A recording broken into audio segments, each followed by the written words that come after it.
Each and every one of you has had an impact on your market, on the people that are surrounding you, and you have something to share. Ben Lobby, born and raised in Orlando, Florida. I operate a team there. We cover Orlando, Tampa Bay, and St. Pete. We're a team of 30 agents and 5 staff. And we've been growing the team over the last 3 years, which is when it was founded. I've been in the business for 8 years, so 5 years as a solo agent prior to that. And yeah, my specialty is always looking for new systems and methods to make our processes a bit more efficient. So that's my background. Awesome. And what about you, Jennifer? Hi, everybody. I am born and raised from California. It's actually where I got my license 14 years ago. I'm now in Colorado Springs. I'm the owner of Stat Solutions. We run the operations of real estate teams and brokerages nationwide. Super fun. I get to work with so many agents across the globe. Hello, Wahid. Hey, apparently my mic is not working, so I got a replacement. I'm a solo agent with Realogic Sotheby's in Seattle, hometown of Costco, Kirkland. So if you guys heard of Kirkland Signature, that's where it is. Solo agent, sorry. Yeah, it's been a fun process. It's been fun. And what about you, Mr. David? My name is Dave Hutchinson. I'm from Toronto, Ontario, Canada, for all my Canadian fans out there. Yeah. Oh, there's a lot of us. Okay, all right. I like that. I've been in real estate for 7 years. I was a solo agent for 5 years. I've been in the top 1% for the last 3 years consecutively in terms of sales volume in Toronto. And to put it in perspective, for the smaller town people here, we have 75,000 realtors in Toronto. It's bananas. But more importantly, I've grown my team to 17 agents and growing in the last 2 and a bit years. And it's unbelievable. We have like the craziest culture, best people. Half of them are here with me today. So it's been a very interesting journey, but yeah. Well, I really appreciate that. So we all talked a little bit before we met here on stage today, and we were talking about how the journey of starting out as a solo agent and having the world on your shoulders, everything is up to you. I mean, when you're a part of a team, you have somebody who's doing this, that, and the other, but when you're a solo agent, you're wearing all the hats. Now, I want you to think back to when those of you that are currently doing it, you can speak in an active term, and those of you that decided to grow, I want you to think back. When I started out, how did I organize myself? How did I make it so that all of the different things that needed to be done could be done efficiently, and I made the right decisions for my business? So let's start with you, Ben. What were some of the tactics that you put into place to get yourself to optimize when you were doing it all on your own? Back in the day. Before being on the team or before launching the team, my focus always was my calendar and time blocking. I live and die by my calendar. If it said, go off a cliff, that's exactly what I would do. And it's broken out hour by hour, and it's color-coded. And so that was my method of being super detailed in knowing where I spent my time, because I felt like as a solo agent, besides the money you're investing in your business, your time is your most valuable asset that you're investing. And you want to make sure that you're getting a return on where you're spending that time. When it comes to tasks, it was, constantly rewriting to-do lists and prioritizing to-do lists to expand what was focusing on. But I always wanted to, making the transition from solo to team, there was a moment where the realization of not wanting to do something twice, right? Focusing on, if I'm doing this every day or multiple times a day or every week, then it needs to be automated, or it needs to be outsourced or delegated to a VA.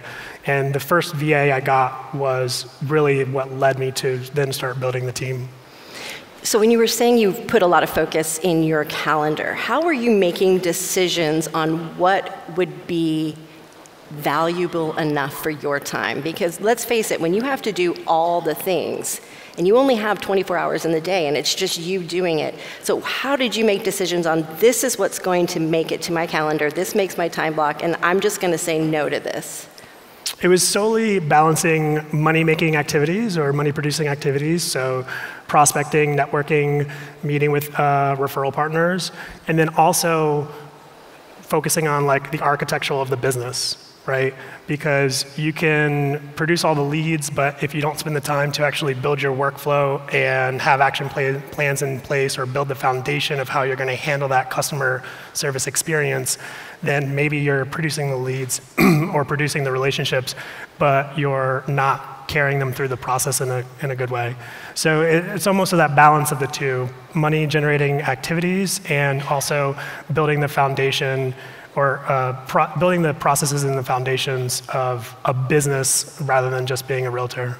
That makes a lot of sense. What about you, Jennifer? I know you work with all sorts of agents, and when you're navigating a conversation with a solo agent that says, hey, I am just wanting to make sure that I can optimize and be able to scale my time and my energy and not let anything slip through the cracks.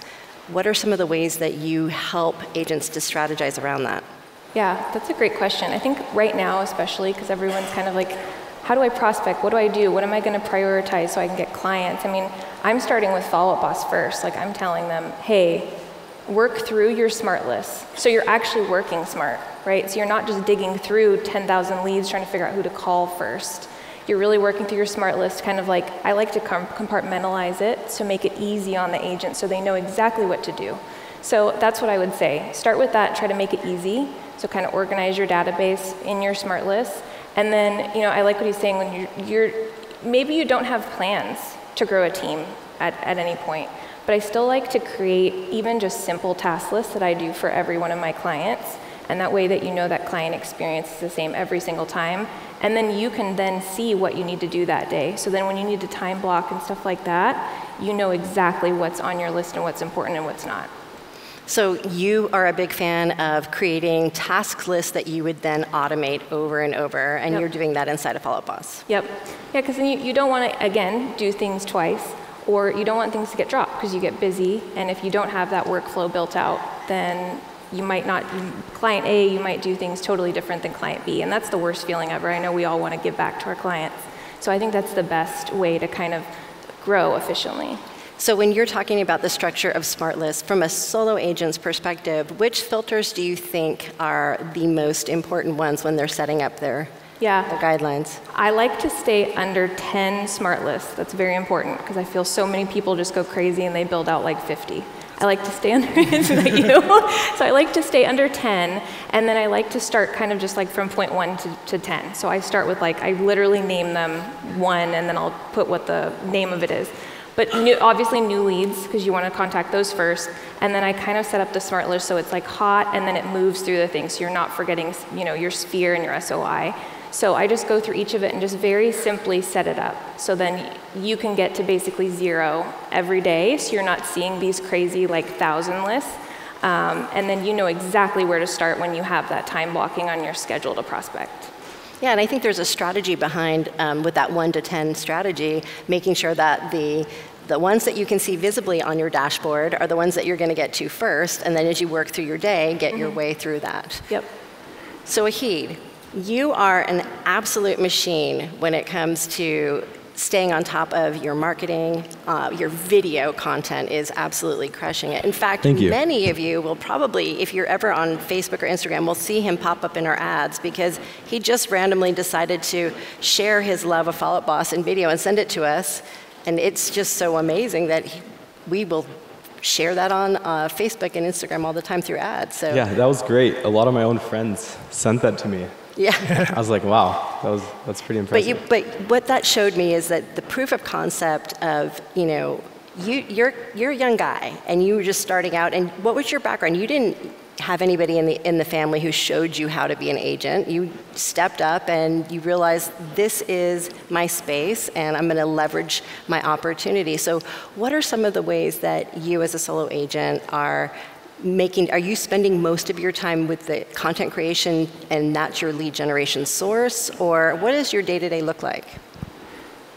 So mine is mainly open houses. I learned that open houses were, so I'm very, very thirsty. You got water beside you, man. You're good. Have a sip. Give me a second. Have a couple sips.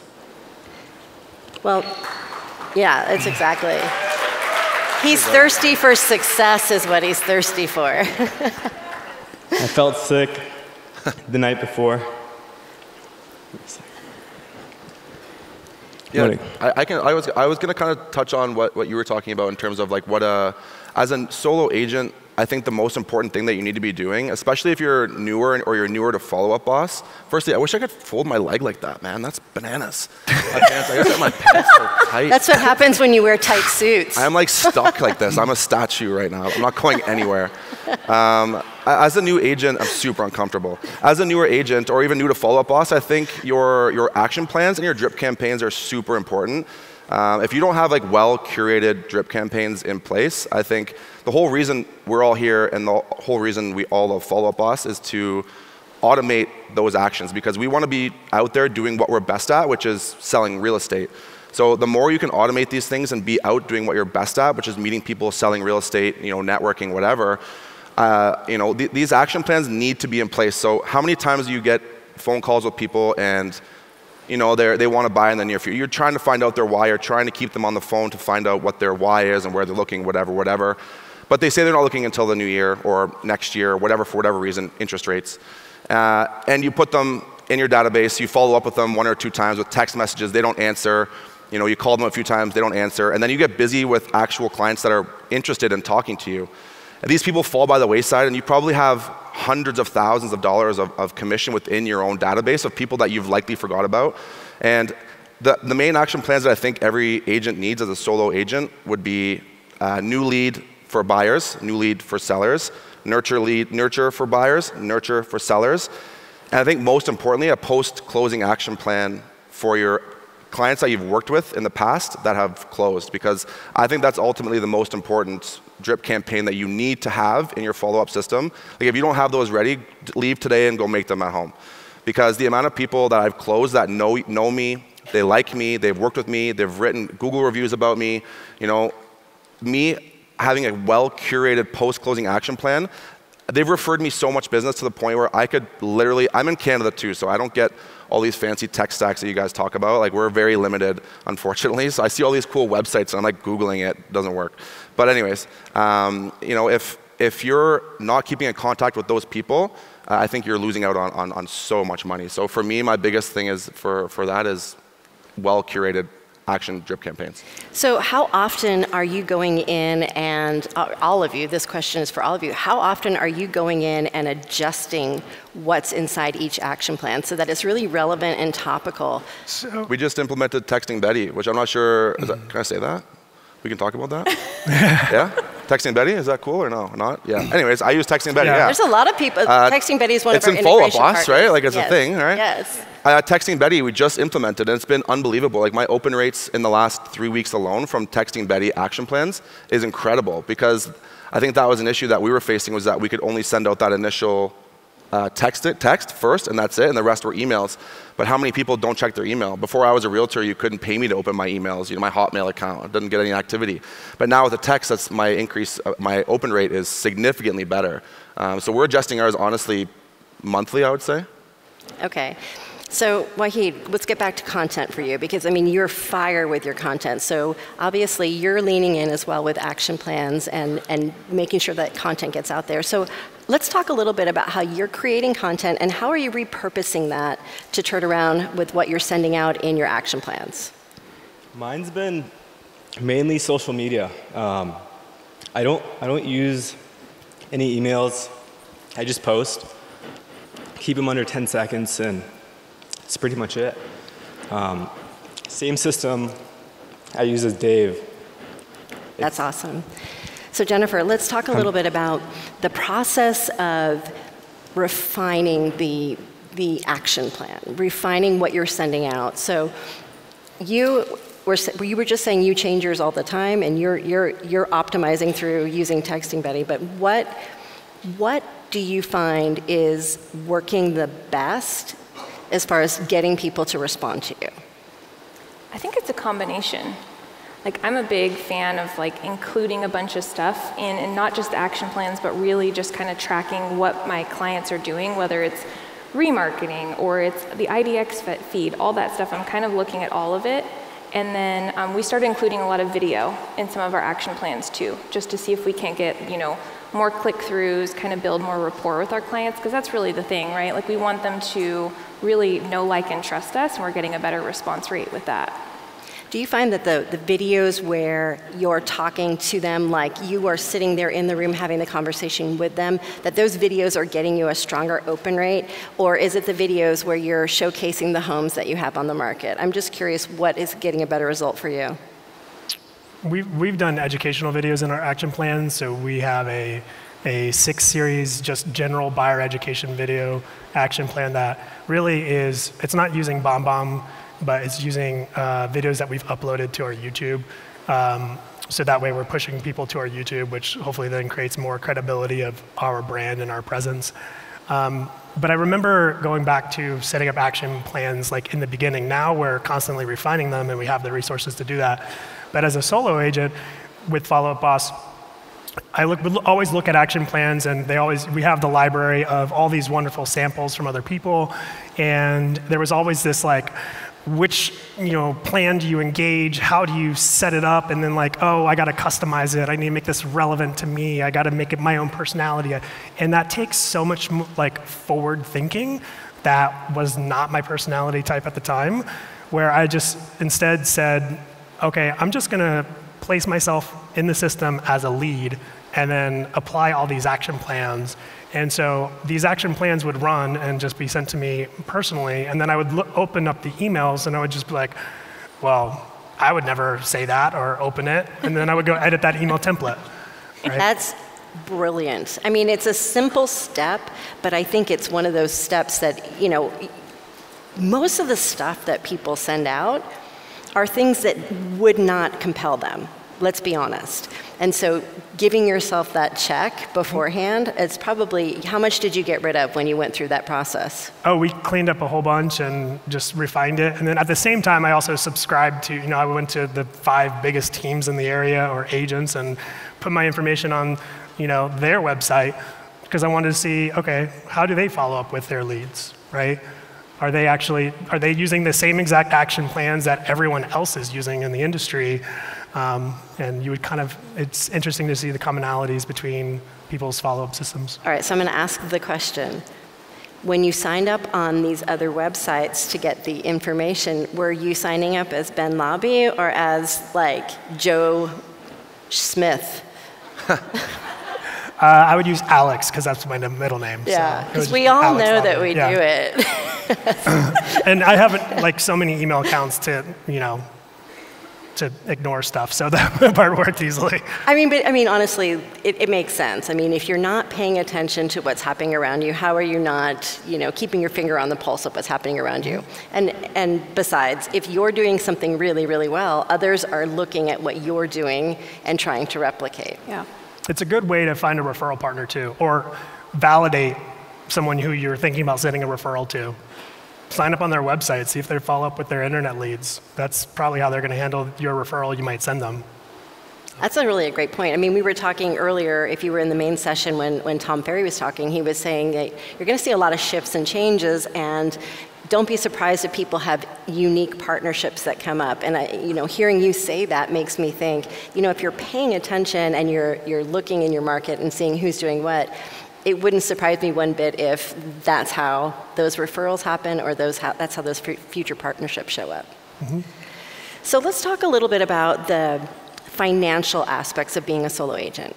Because let's face it, you have to take on all the burden yourself, and that means a lot of decisions have to be made. Sometimes it's easy to have shiny object syndrome and want to have all the things, but then you can't. You have to make decisions. So let's talk a little bit. I'd love to hear a little bit about each of your tech stack. What are you using, or what do you recommend to really have a strong and robust day-to-day as a solo agent? Let's go ahead and start with you. My tech stack now, or as a solo agent? Or as a solo agent, as a solo agent. Follow Up Boss was the main driver of the tech stack. And then majority of that, we used outside Constant Contact and MailChimp for bigger email blasts that I wanted to be a little bit more marketing related instead of batch emails within Follow Up Boss. And then Ylopo, I was actually using as a solo agent kind of early on testing it out to try and figure out how it would integrate with Follow Up Boss. And just like slowly testing kind of ad spend to get my processes in order. Because I wanted to make sure that we weren't building the process after hiring a team member. So what was that like for you? I mean, was it hard to allocate that much of a fund into your day-to-day? Or was it one of those things where you looked ahead and said, well, in order to get the result I want, I'm going to have to invest a lot more than I maybe felt comfortable with? Both. I mean, I think the key is investing in what you think is going to better your business and track it. You know, we go to some conferences and we learn about 15 different tools that we maybe haven't tried before, and we want to invest and start using all of them. And then a month later, we forget we subscribed to half of them, and then we have to unsubscribe, or we have to, you know, figure out what to do.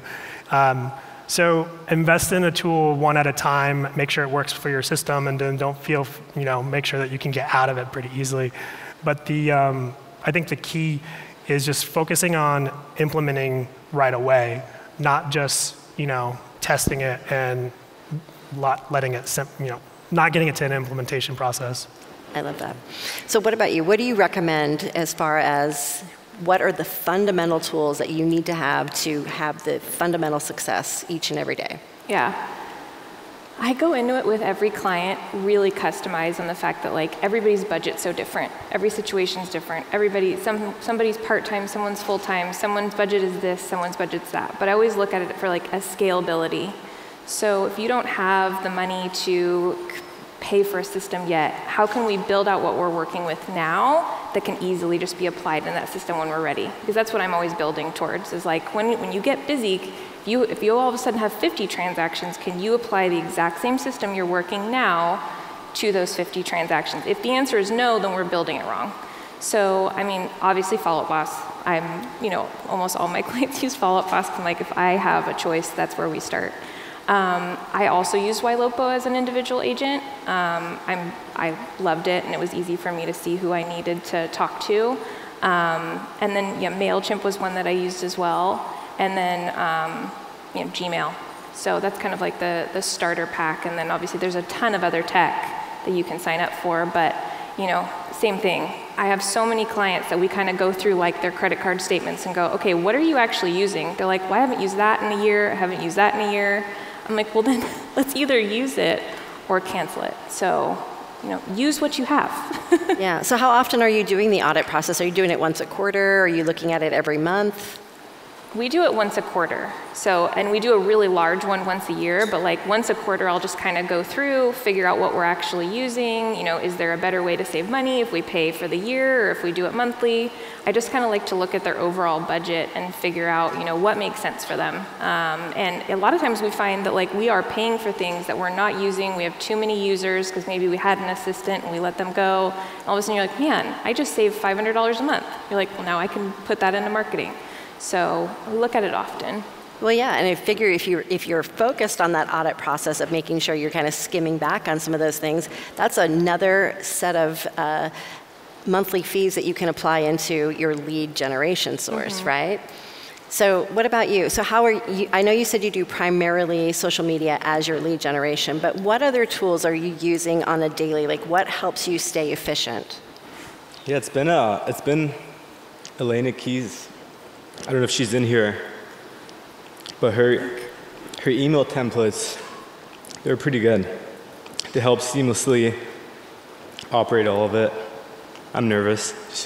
Oh, KTS, yeah? Yeah. Amazing. Amazing, yeah. Yeah. Thank you. You've got this, and you know what? I have to tell you, it is so hard when you are on stage and you have all these lights, and this is one of those stages where we can actually see your faces, so we can't even fake it. So that's what makes it harder. Next time it'll be a stage where you can't see their faces. So Dave, talk to me a little bit about how can, like somebody that's saying, hey, every day I'm in here and I'm just trying to juggle.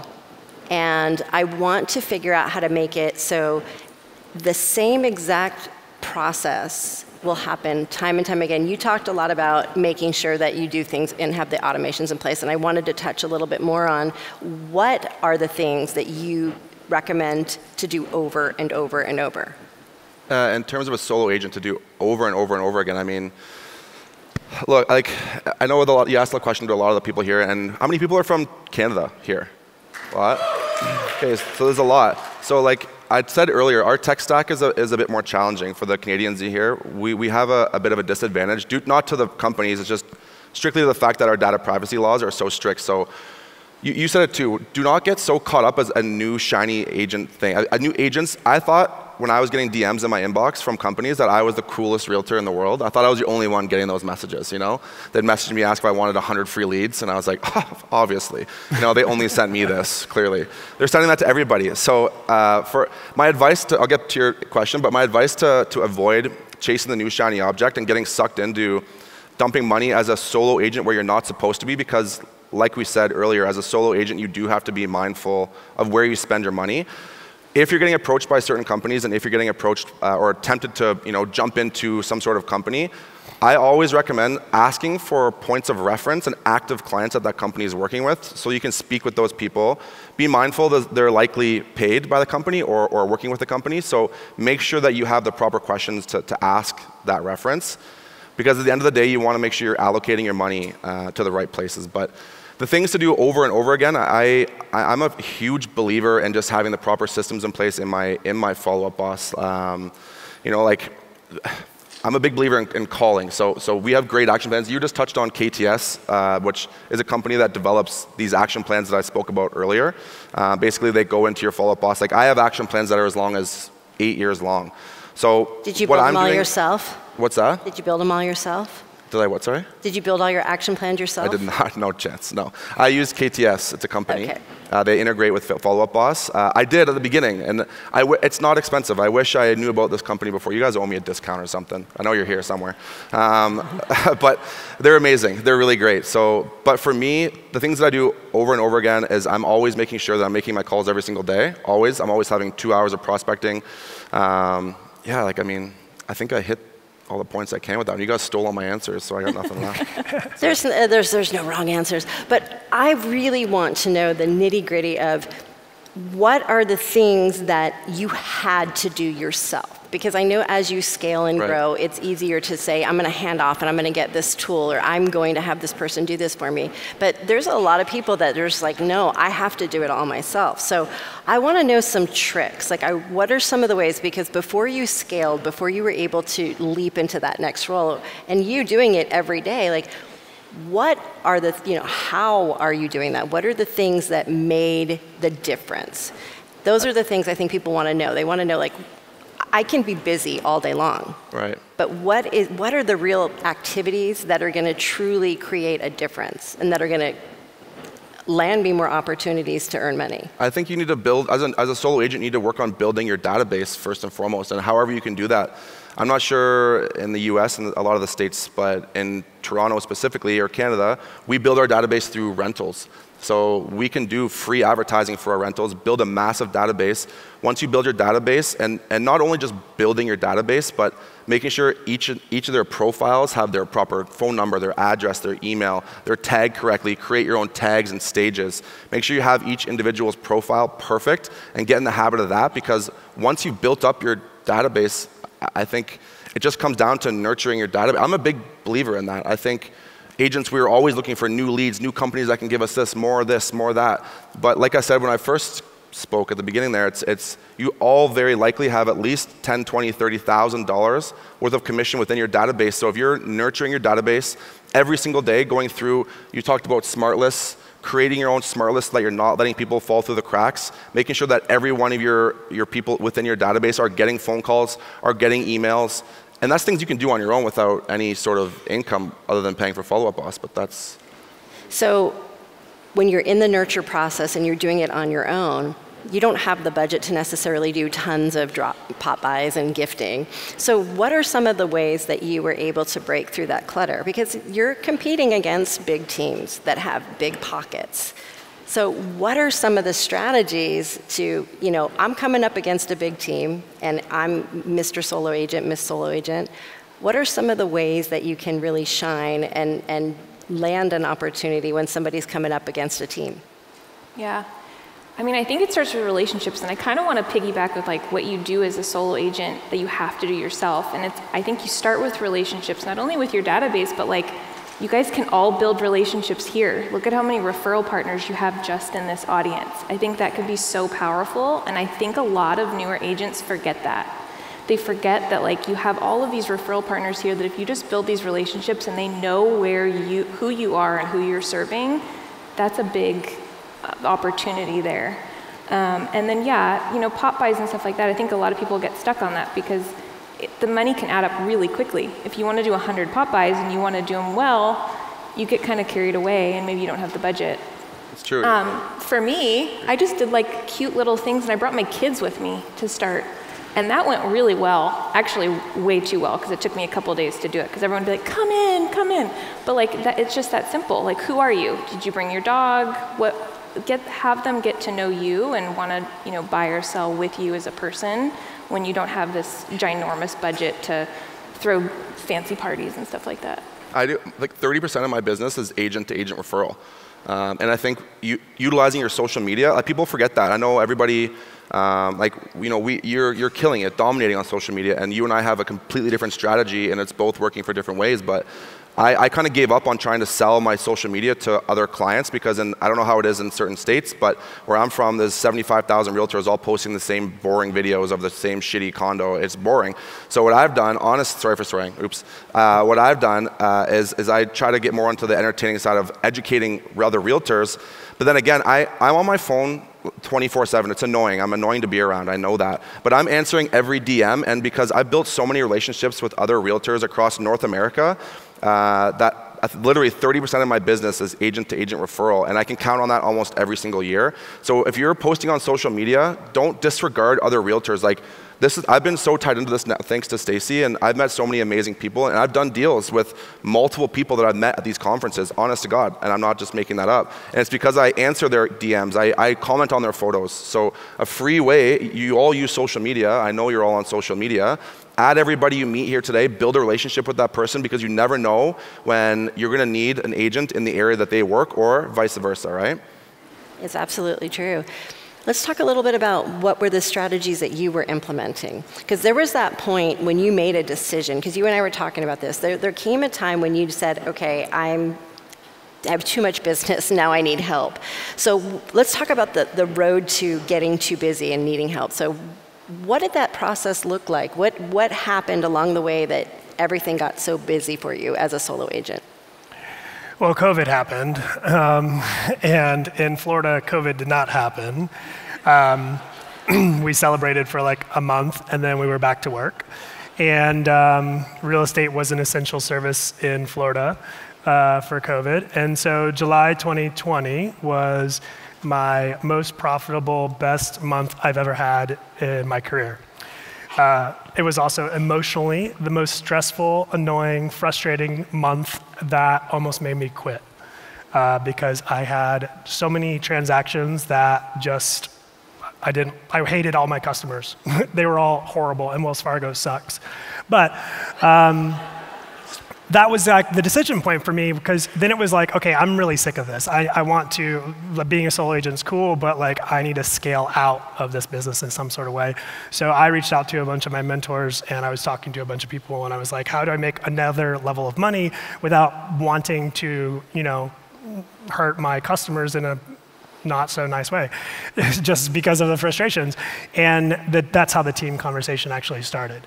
So then it was a matter of building the foundation and the structure for the team, and the focus was focusing on the processes, making sure that everything that I was doing as a solo agent was written down as a standard so that someone else could interpret it and execute it. And that's not a skill set. My background is building websites and web design and building systems. So that was easy to me, but I know there's so many team leaders out there, or people who want to be a team leader, where their strength isn't documentation or building SOPs. And if it's not, you gotta find someone who can do that for you. No, I think it's a good point, though, because I think a lot of times when you're doing everything yourself, you don't think you need an SOP, standard operating principles, because you think, well, I'm doing it myself, I know how to do this, I don't need to write it down. But you do need to write it down. And I think, Jennifer, you can speak to this really well. I don't care if you're doing it yourself. Every day, you have to have that consistency. So I would love to hear how each of you kind of map out and create that process. Nowadays, ChatGPT is wonderful. You can literally have it write an entire SOP or employee agreement for your entire company. Test it out. It'll give you a template. We just rewrote all of ours using ChatGPT.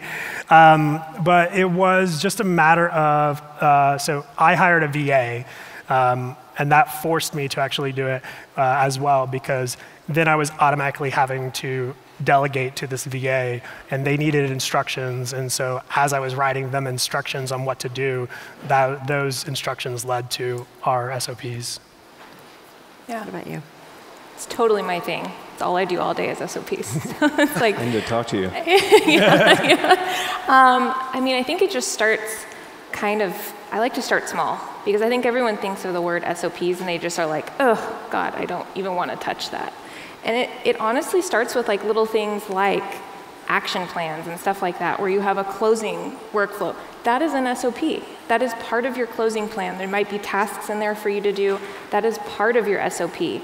People don't really think about that. And then when you are thinking about, you might want to hire your first VA or your first TC or something like that, just start shooting little looms, which are just little videos, or just taking quick little notes. It doesn't need to be this crazy, crazy manual. That's where I think a lot of people get really hung up. Like, they have to have this really fancy thing that's going to be produced. Like, just start out small. It's that simple. What do you do day to day that you could give to a VA? Or for me, my first hire was a transaction coordinator. I think that's probably a lot of our first hires. And then my second hire was just an assistant, a licensed assistant that I paid at close.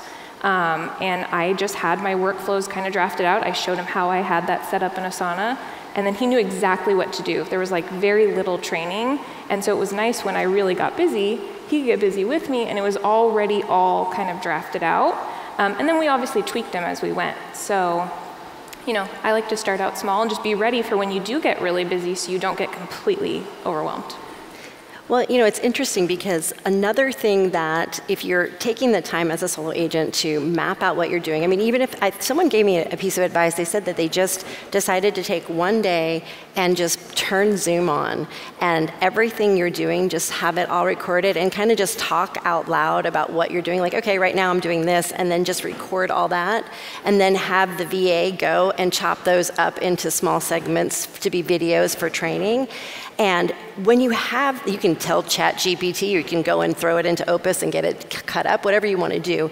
But having all of that information now as going out on a listing presentation, you're getting to say, hey, here's how I work, these are the ways I'm structured. You can even show how organized and how structured you are to your clients, and how impressive is that, because they might not see a lot of solo agents that are that dialed in. And you can do that by just blocking one day and recording all the things that you're doing. And I thought that was a really genius tip, and so you're welcome. Yeah. I like that. We have about 5 minutes left here. We extended our panel out a little bit. I wanted to let you all know that our speaker, Camilla and Lori, unfortunately fell ill, and so they cannot make it out. So we stretched out a couple of our panels a little longer, so you get a little more action with the existing panels. That's why you got questions. You're like, Stacy, you didn't give me that in the panel prep. I was hoping you were going to ask me that last question. Yeah, that was nothing. Like, let's get ready to dive in deep. I think more than anything, people want to know the truth about what people have done wrong. So I want you to think about, like, what could you go back and say, if I could do it all over again, I wouldn't do this one thing because it didn't work out so well for me. Is anybody willing to be vulnerable and share something that... I'll go first. Okay. You guys can't steal my answers this time, right? Give me something. I think track everything. Track everything you do, down to the number of calls you make, the number of emails you send, the number of texts you send. Because if you don't understand the analytics of your own business, the sad reality is you're just an employee.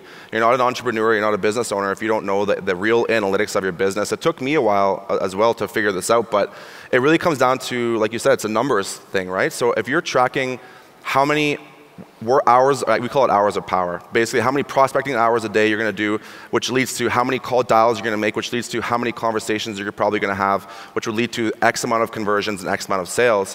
When you finish your year after tracking every single dollar and call you've made, if you make, let's say, $100,000 your first year and you want to double that income, it's actually fairly simple. If you just double your output, it's going to turn around for you and you're going to have the same results or more results, sorry.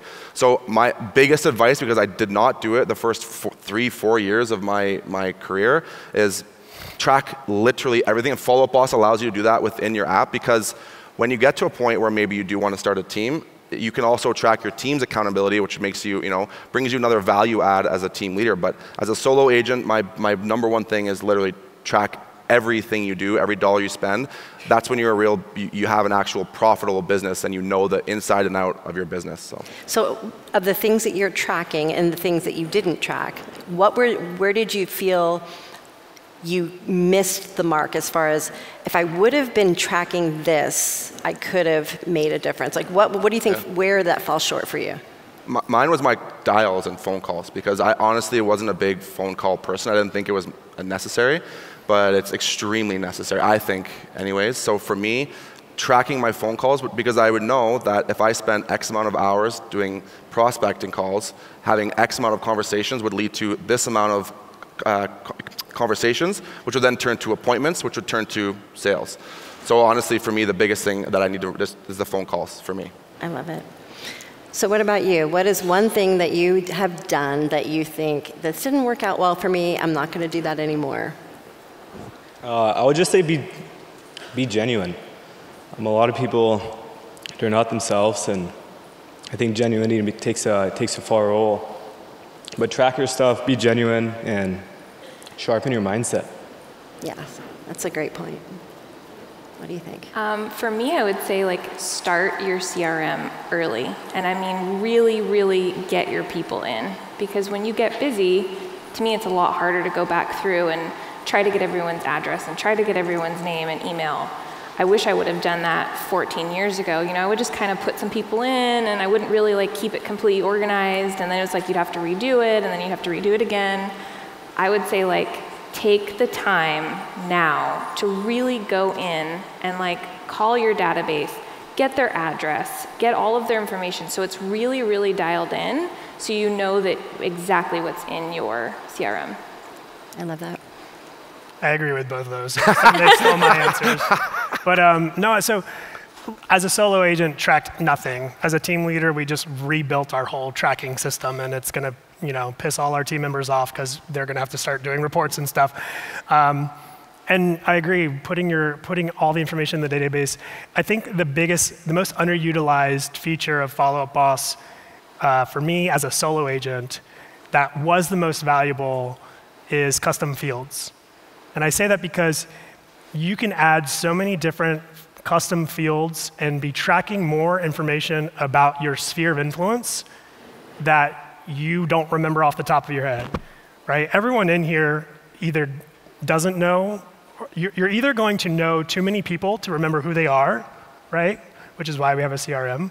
So start tracking the nuanced data, does this person currently rent or own? What's their occupation? What's their hobbies? What's their pets, their children? All these different data points we have in our CRM and that we're tracking now and helping our agents track so that they can better target their sphere of influence and be more personable and authentic in relating to that person when they have that information saved. But you have to collect the information first. And I think that will help you grow those relationships even more. But you got to build out the custom fields. Yeah, and then you can filter it out and figure out how to connect the dots, right? Exactly. Well, I appreciate each one of you, and Wahid, thank you for being authentic. We appreciate that, being honest and saying this was hard. Yes. I appreciate you. Well, we appreciate it. And is it okay if we continue the conversation in the Fall Out Boss Success community, where we can maybe have a little bit more opportunities to share things that we didn't, we're like, oh, I should have thought of that. Let's continue. And maybe if any of you have questions that you think, I wish I would have more information about this thing, put it in the group, and we'll make sure that we jump in there and we get those answers for you, because we want all of you to leave with your cups overflowing. Sounds good? Sounds great. It's a good group. All right. Thank you, everybody.